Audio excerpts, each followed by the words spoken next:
The Lantern of Stillwater. In the quiet village of Stillwater, where mist clung to the lake each morning, there stood an old stone pier. At the end of that pier rested a lantern black iron, tall and weathered by years of storms. It was said to have been burning for centuries, though no one alive had ever seen anyone tend its flame. The villagers simply called it the Everlight. Children would dare each other to touch it, but none ever succeeded, no matter how close they came. The flame shimmered away, as though protected by invisible glass. At night, its glow was stronger than the moon, casting silver ripples across the dark waters. Sailors swore it kept them safe, guiding their boats through sudden fog.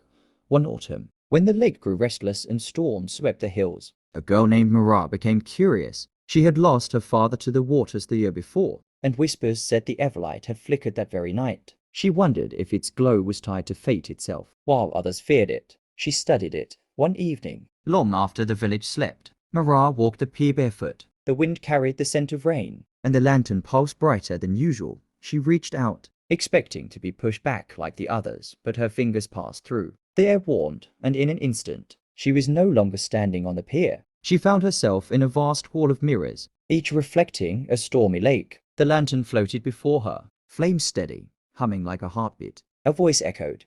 Keeper sought, would you hold the light? Mara trembled.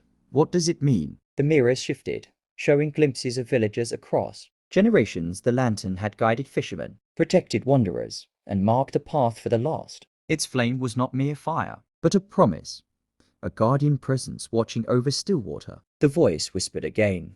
The light endures only if chosen. Will you carry its burden? Mara thought of her father, of all who trusted the flame yet never questioned its origin. She understood then that the lantern did not keep itself burning. Someone had always answered its call. Unseen. I will, she said softly. The flame leapt into her chest. Warmth surged through her veins, and she gasped as the mirrors shattered like falling rain. Suddenly, she stood again on the pier, but the lantern was dark. From her hands glowed a small, steady fire. At dawn, villagers gathered, shocked to see the Everlight extinguished. But when Mara raised her palm, its glow spread across the lake, brighter and gentler than before. She said nothing of the hall or the voice, only that the lantern was not gone, only changed. From that day forward, Stillwater's people no longer feared the mysteries of the pier. They saw Mara walking the shores at night, her lantern light weaving through the mist, guiding all who strayed too near the restless waters. And though storms still came, no sailor was lost again. The Everlight had found its new keeper,